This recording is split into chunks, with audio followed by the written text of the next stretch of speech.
Student debt is a form of debt that is owed by an attending, withdrawn or graduated student to a lending institution. The lending is often of a student loan, but debts may be owed to the school if the student has dropped classes and withdrawn from the school. Withdrawing from a school, especially if a low or no-income student has withdrawn with a failing grade, could deprive the student of the ability of further attendance by disqualifying the student of necessarily financial aid. Student loans also differ in many countries in the strict laws regulating renegotiating and bankruptcy. Due payments may be a retroactive penalty for services rendered by the school to the individual, including room and board. As with most other types of debt, student debt may be considered defaulted after a given period of non-response to requests by the school and/or the lender for information, payment or negotiation. At that point, the debt is turned over to a student loan guarantor or a collection agency. Congress created a rule called the cohort default rate. Annually, the Department of Education evaluates the proportions of students who have received student loans and have withdrawn from a college, and have defaulted on the federal government-backed loans. Quote,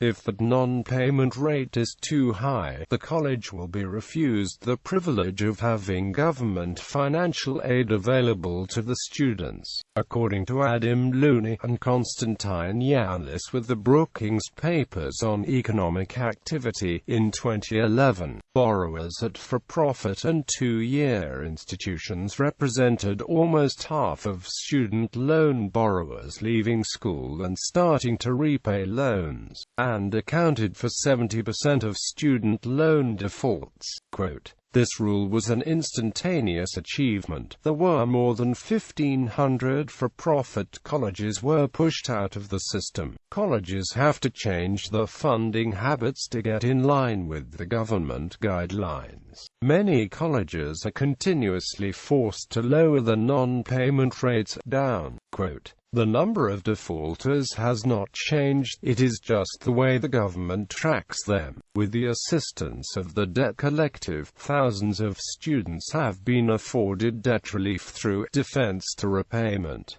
History. Many factors are accountable for the drastic increase of student debt. The growing problem of student debt has become more prominent in the past decade, inspiring numerous documentaries that examine the causes and effects. The Fallen American Dream is a documentary on America's challenges with college affordability and its declining job market during a time of national crisis and global change. One factor is due to the new guidelines developed by the federal government. There are now new rules deciding who can borrow, as well as how much debt they can take on. Colleges and universities have been increasing the costs for students to attend the school, subsequently increasing the amount of debt these students take on as student loans. Reports have shown that borrowers who finished college in the early 1990s were able to maintain managing the student loans without an enormous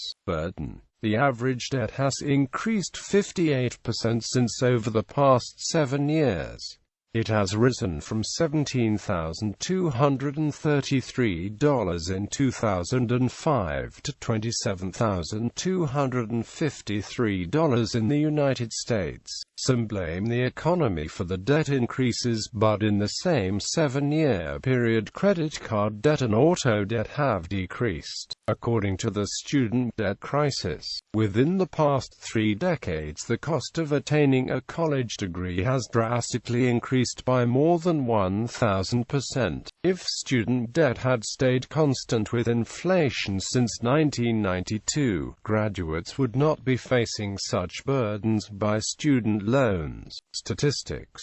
United States. The Economist reported in June 2014 that U.S. student loan debt exceeded $1.2 trillion, with over 7 million debtors in default. Public universities increased the fees by a total of 27% over the 5 years ending in 2012, or 20% adjusted for inflation. Public university students paid an average of almost $8,400 annually only for in-state tuition, with out-of-state students paying more than $19,000.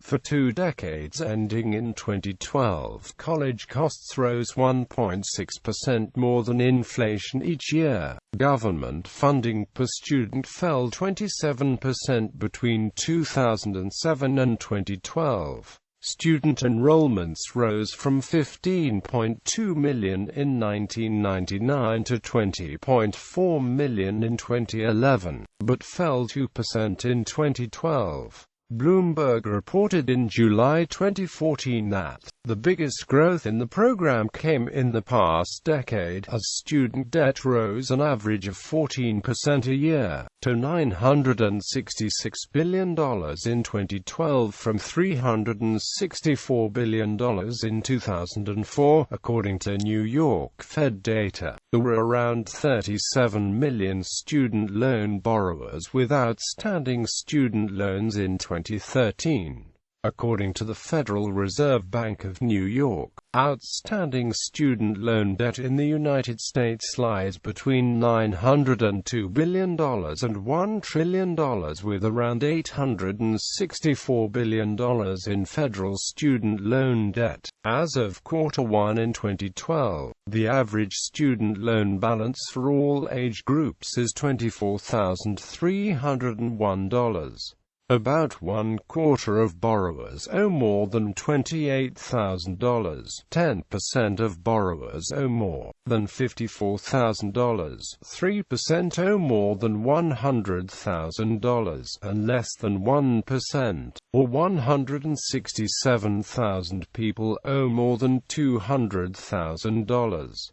Of the 37 million borrowers who have outstanding student loan balances, 14%, or about 5.4 million borrowers, have at least one past-due student loan account. For every student loan borrower who defaults, at least 2 more borrowers become delinquent without default. In 2010, for the first time ever, student loan debt exceeded credit card debt, and in 2011 student debt surpassed auto loans, according to Mark Kantrowitz, publisher of FinaidOrg. Student loan debt is growing by $3,000 per second, according to a report by the Institute for College Access and Success. The average debt from those who graduated in 2013 topped $30,000 in 6 states, and was only below $20,000 in 1 state. Data released by the Federal Reserve Bank of New York showed that in the fourth quarter of 2014, delinquency rates for students dipped to the point where approximately 1 in 9 student loans is past due. As of 2015, over half of outstanding student loans are in deferral, delinquency, or default. Rising student loan debt is exacerbating wealth inequality. Student loan borrowers that attended for-profit and 2-year community colleges, in comparison, earn low annual salaries, an average of $22,000 for people withdrawing from schools as of 2010.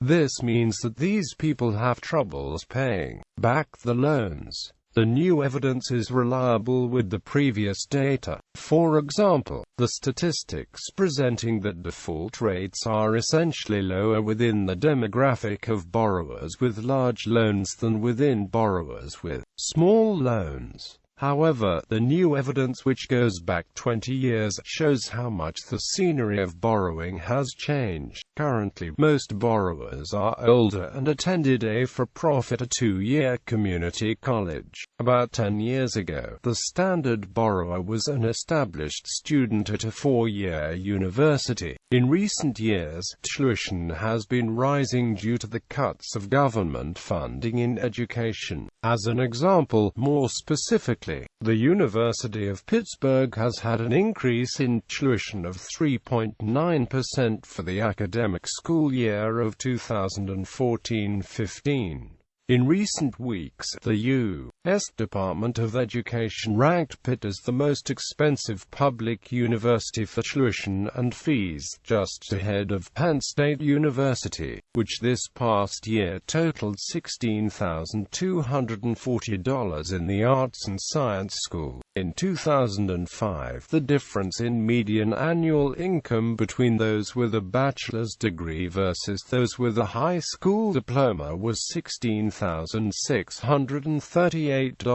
Though this varies considerably by field of study, Canadians have been experiencing the rapid accumulation of student loans as well. As of September 2012, the average debt for a Canadian leaving university was $28,000, and that accumulated debt takes an average of 14 years to fully repay based on an average starting salary of $39,523.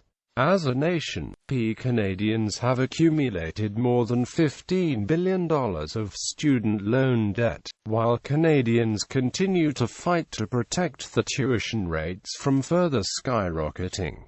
Social and political reactions. The growing problem of student debt has caused many reactions from young people throughout the United States. As a result, the Occupy Colleges and Occupy Student Debt movements merged in 2012 in an effort to gain support from students around the country. There have been significant efforts made via social media for the Occupy Student Debt campaign. In particular, students all over the United States have posted the personal student debt testimonies.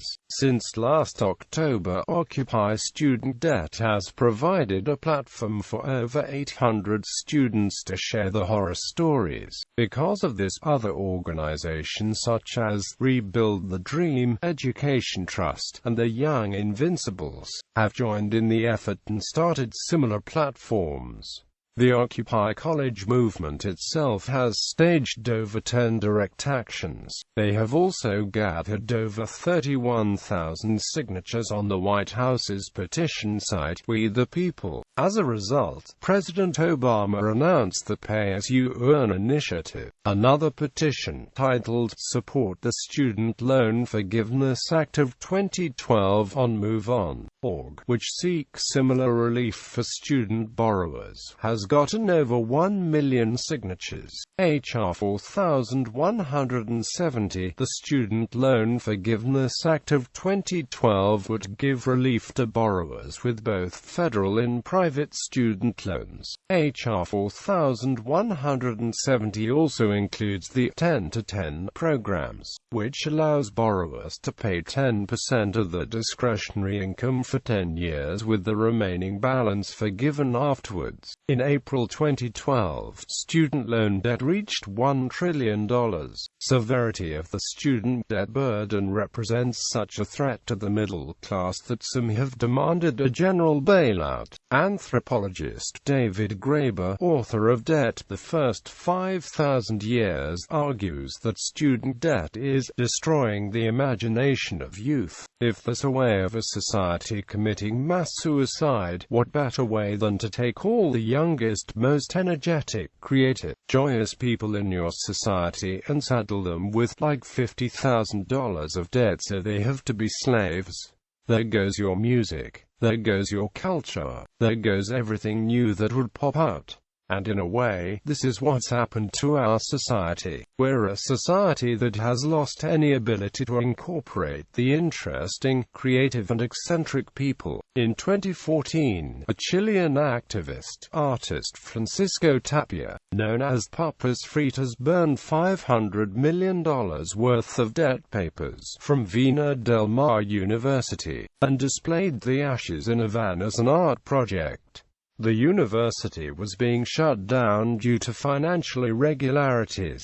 It is a concrete fact that the papers were burned. They're gone, burned completely, and there's no debt, said Papas Fritas in his first U.S. broadcast interview.